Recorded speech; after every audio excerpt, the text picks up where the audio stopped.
Hello मित्रों, इस YouTube channel में आपका बहुत बहुत स्वागत है। सीटेट परीक्षा 2026 सीडीपी के महत्वपूर्ण बिंदु, संकल्पनाओं की व्यवस्थित प्रस्तुति विकास के सापेक्ष रूप से क्रमित होता है पर आधारित है। विकास सापेक्ष रूप से क्रमित होता है, इस पर आधारित है संकल्पनाओं की व्यवस्थित प्रस्तुति। यानी जो संकल्पनाएं हम प्रस्तुत करते हैं वो व्यवस्थित रूप में करते हैं। यह विकास के सापेक्ष रूप से क्रमित होता है, विकास इस पर आधारित है। मानव विकास के सिद्धांत, सामान्य से विशिष्ट की ओर, निरंतरता का सिद्धांत, अनुक्रमिकता का सिद्धांत। बच्चों के विकास के सिद्धांत को समझना शिक्षक के लिए अत्यंत आवश्यक है, जिससे शिक्षक बच्चों की रुचियों, व्यवहारों, संवेगों आदि को सही दिशा में निर्देशित कर सकता है और उनकी आवश्यकताओं को ध्यान में रखकर अपनी शिक्षण शैलियों का चयन कर सकता है।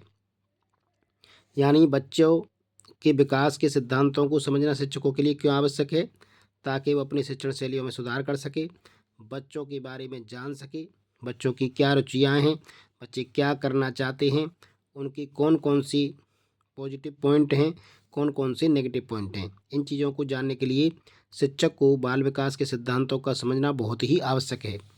बच्चे का शारीरिक विकास अन्य विकासों से अंतः संबंधित है। यानी जब शरीर का विकास होता है तो उसके मानसिक और संवेदनात्मक विकास भी प्रभावित होते हैं। अगर शरीर का विकास अच्छा है तो ये सभी ऑलराउंड डेवलपमेंट भी सही होता है। अवधारणाओं का विकास मुख्य रूप से बौद्धिक विकास का हिस्सा होता है। अवधारणाओं का विकास क्या है? बौद्धिक विकास का हिस्सा है। तो ये सीटेट 2011 में पूछा गया। सिद्धांत के रूप में रचनावाद दुनिया के बारे में अपना दृष्टिकोण निर्मित करने में शिक्षार्थी की भूमिका पर बल देता है। सीखने का संज्ञानवादी सिद्धांत पूर्ण रूप से और केवल अवलोकनीय व्यवहार पर आधारित है। भाषा के विकास का एक संवेदनशील काल है, जिसे प्रारंभिक बाल्यावस्था कहते हैं। तो भाषा के हर चीज़ का एक संवेदनशील काल होता है, जिसमें वह जो चीज़ है या जो विकास है या जो भी क्रिया है वो अच्छी तरह होती है। अगर वो समय निकल जाता है तो उसके बाद उस क्रिया की दर, उस क्रिया की जो होने की प्रोबेबिलिटी है वो बहुत कम हो जाती है।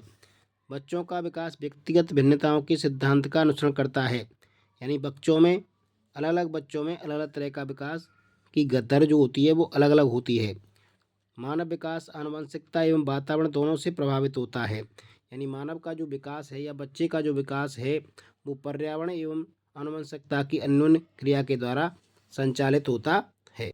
जो प्रतिभाशाली बच्चे हैं उनकी उपलब्धि प्राप्तांक उच्च होता है, चिंतन में की योग्यता होती है उनके अंदर, कठिन विषयों के अध्ययन में उनकी रुचि होती है। अच्छे समायोजन की विशेषता हैं अनुकूलनशीलता, सामाजिक जागरूकता, स्वनियंत्रण क्षमता। जीवन का स्वर्णकाल क्या है? किशोरावस्था जीवन का स्वर्णकाल है। सृजनात्मकता से संबंधित चिंतन अपसारी चिंतन कहलाता है। मानसिक आयु की अवधारणा विनेश साइमन ने दी थी। किस बीमारी में एक छोटा बच्चा बूढ़ा दिखने लगता है? तो ये प्रोजेरिया बीमारी है, जिसमें छोटा बच्चा बूढ़ा दिखने लगता है। पुनर्वलन का सिद्धांत दिया था क्लार्क हल ने। अधिगम अभ्यास के कारण, परिपक्वता के कारण, अनुभव के कारण व्यवहार में होने वाला स्थायी परिवर्तन हो जाता है। पावलाव के अनुबंधन सिद्धांत में उद्दीपक क्या है? घंटी। क्लासिकल अनुबंध का अन्य नाम क्या है? एस प्रकार का अनुबंधन। शिशु सबसे पहले क्या सीखता है? मातृभाषा। आंधी और तूफान की अवस्था कौन सी है? किशोरावस्था। अनुकूलन आत्मसातीकरण प्लस समंजन प्लस सामधारणा का रूप है। नैतिक विकास से कौन संबंधित है? जीन पियाजे और कोहल वर्ग नैतिक विकास से संबंधित हैं। जेड पीढ़ी की संकल्पना किसके द्वारा दी गई थी? तो वायुगस्की के द्वारा जेड पीढ़ी जोन ऑफ प्रोक्सियल डेवलपमेंट की संकल्पना दी गई थी। विकास का चरणीय सिद्धांत विकास की अनिरंतरता पर बल देता है। विकास के शीर्षगामी सिद्धांत के अनुसार विकास सिर से पैर की दिशा में विकसित होता है। विकास का अधोगामी सिद्धांत कहता है कि बच्चे पेन पकड़ने से पहले ग्लास पकड़ना सीख लेते हैं। लैब वायुगस्की के अनुसार सामाजिक संपर्कता हमारी संज्ञानात्मक संरचनाओं और चिंतन प्रक्रिया के निर्माण में महत्वपूर्ण भूमिका निभाते हैं। वायुगस्की भाषा विचार से पहले आती है। वायुगस्की कहता है भाषा विचार से पहले आती है। जीन पियाजे कहता है विचार भाषा से पहले आता है। जीन पियाजे का कथन है विचार भाषा से पहले आता है। कोहलबर्ग का नैतिक विकास का सिद्धांत, इसकी 3 स्टेजें हैं, पूर्व पारंपरिक, पारंपरिक और उत्तर पारंपरिक। तो पूर्व पारंपरिक में है आज्ञा पालन, आज्ञाकारिता या सजा। दूसरा है आत्मवृत्ति या प्रतिफल, ये 4 से 10 वर्ष की उम्र में होता है। और यहाँ पर पारंपरिक में अच्छा लड़का अच्छी लड़की 10 से 13 वर्ष की उम्र में होता है, सामाजिक व्यवस्था बनाए रखने में विश्वास होता है। तीसरा है उत्तर पारंपरिक, जो इसके भी 2 भाग हैं, सामाजिक अनुभव एवं व्यक्तिगत अधिकार, 13 से 16 वर्ष तक होती है ये अवस्था। सार्वभौमिक सिद्धांत, और ये सार्वभौमिक सिद्धांत इसमें 2 भाग होते हैं। बायोगैस की संज्ञानात्मक क्रियाओं को भाषा के द्वारा सुगमता दी जा सकती है। सामाजिक भाषा व बाहरी संचार को नियत करती है। निज भाषा आंतरिक संचार को संदर्भित करती है, जिससे बच्चे अब खुद को निर्देशित करते हैं। सांस्कृतिक उपकरण अधिगम में मदद करते हैं। सहभागी अधिगम अधिगम को समुन्नत बनाता है। मध्य बचपन की अवधि है 6 से 11 वर्ष। सीटेट 2016 में पूछा गया।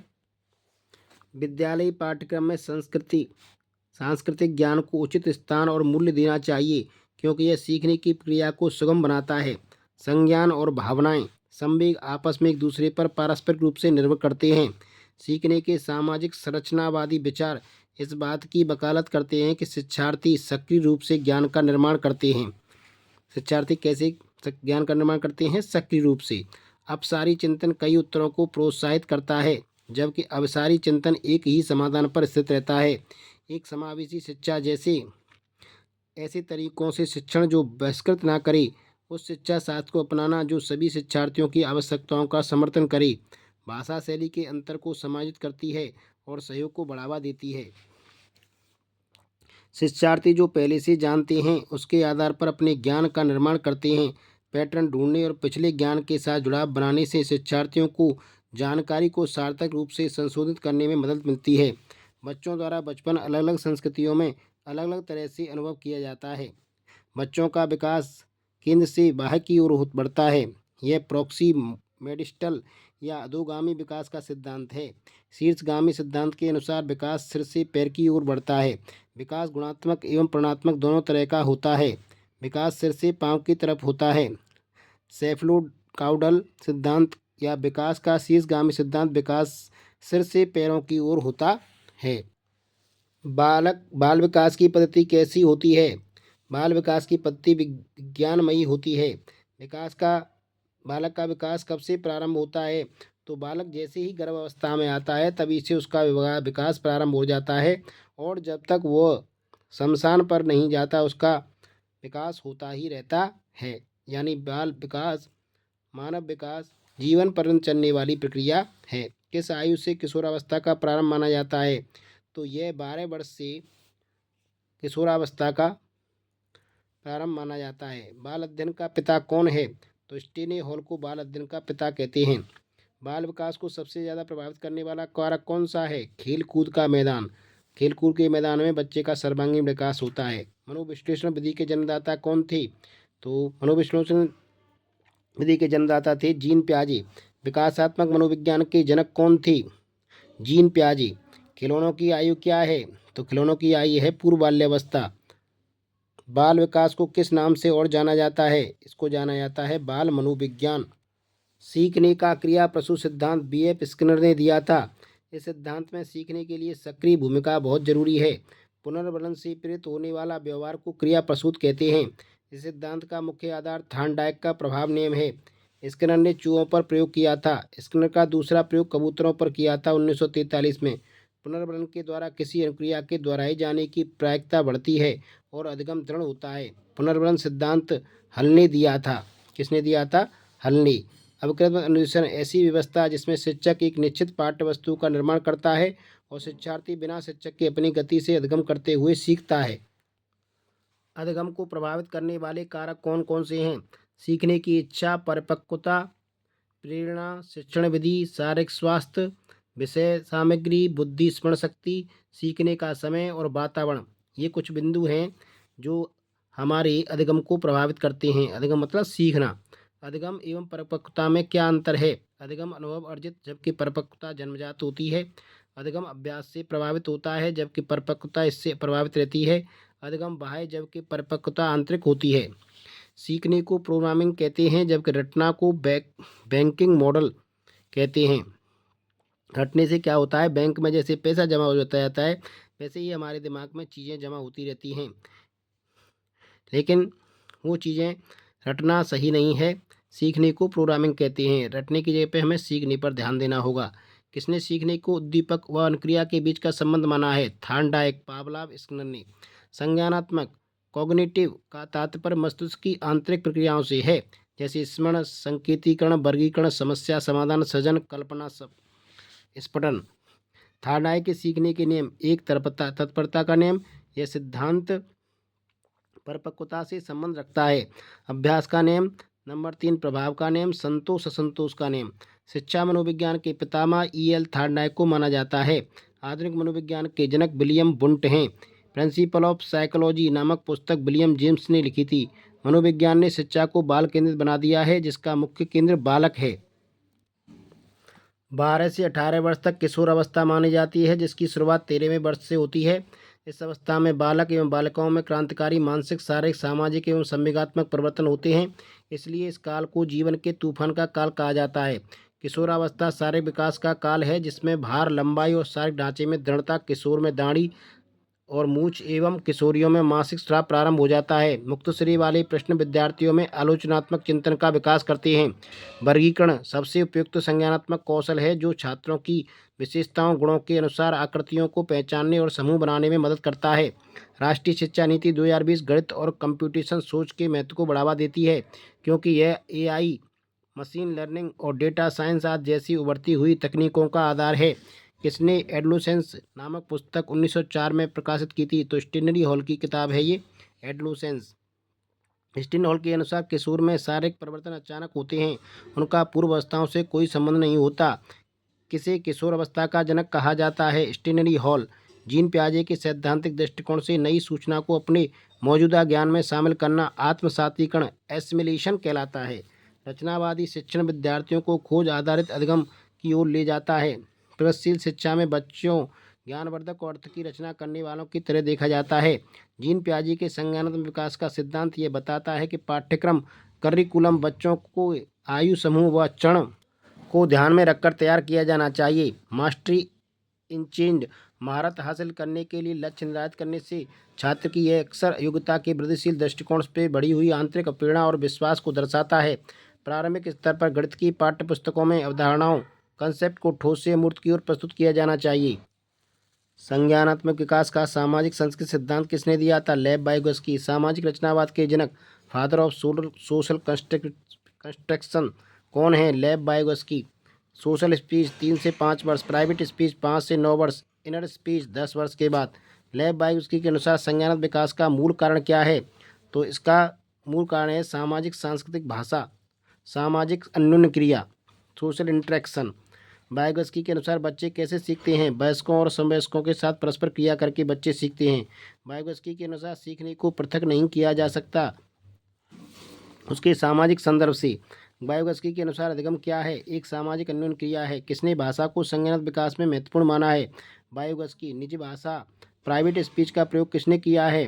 प्राइवेट स्पीच शब्द का प्रयोग किसने किया है? वाइगोत्स्की ने। लेव वाइगोत्स्की के अनुसार बच्चे के व्यक्तिगत वाक्य की संरचना स्पष्ट करती है कि बच्चे अपने ही कार्यों के निर्देशन के लिए भाषा का उपयोग करते हैं। किसने कहा बच्चों का सामाजिक सांस्कृतिक विकास सामाजिक अंतःक्रियाओं से विकसित होता है? वाइगोत्स्की। लेव वाइगोत्स्की के अनुसार समाज संरचना में दृढ़ विश्वास रखने वाले शिक्षक के नाते आप अपने बच्चों के आकलन के लिए किस विधि का वरीयता देंगे? सहयोगी प्रोजेक्ट को। वाइगोत्स्की के अनुसार भाषिक विकास मानव चिंतन के स्वभाव को बदल देता है। ZPD zone of proximal development का प्रत्यय किसने दिया था? वाइगोत्स्की ने। स्कैफोल्डिंग क्या है? सीखने में वयस्कों द्वारा अस्थायी सहयोग स्कैफोल्डिंग कहलाता है। जीन पियाजे कहाँ के निवासी थे? स्विट्जरलैंड के। बच्चे अपनी समझ से विश्व की परिकल्पना करते हैं, ये किसने कहा है? जीन पियाजे ने। बच्चे के सामाजिकरण की प्रथम संस्था घर, आस पड़ोस और द्वितीय संस्था जनसंचार या विद्यालय हैं। जीन पियाजे के अनुसार किस अवस्था में बच्चों में चिंतन वैज्ञानिक हो जाता है? औपचारिक सक्रियात्मक अवस्था में वैज्ञानिक चिंतन और वर्गीकरण की क्षमता बच्चों के अंदर आ जाती है। औपचारिक सक्रियात्मकता फॉर्मल ऑपरेशनल स्टेज में। शैशवावस्था में लड़कों की अपेक्षा लड़कियों में भाषा विकास अधिक होता है। हर लोग भाषा में संप्रेषण के वे सभी साधन आते हैं जिनमें विचारों में भावों को प्रतीकात्मक बना दिया जाता है, जिससे इनको अर्थपूर्ण ढंग से कहा जा सके। तो ये थे कुछ महत्वपूर्ण बिंदु जो टेट सीटेट परीक्षा 2026 के लिए महत्वपूर्ण हो सकते हैं। आशा करता हूँ आपको ये उपयोगी साबित होंगे। वीडियो पसंद है तो लाइक ज़रूर करें, चैनल को शेयर एवं सब्सक्राइब भी कर लें। वीडियो देखने के लिए बहुत बहुत धन्यवाद।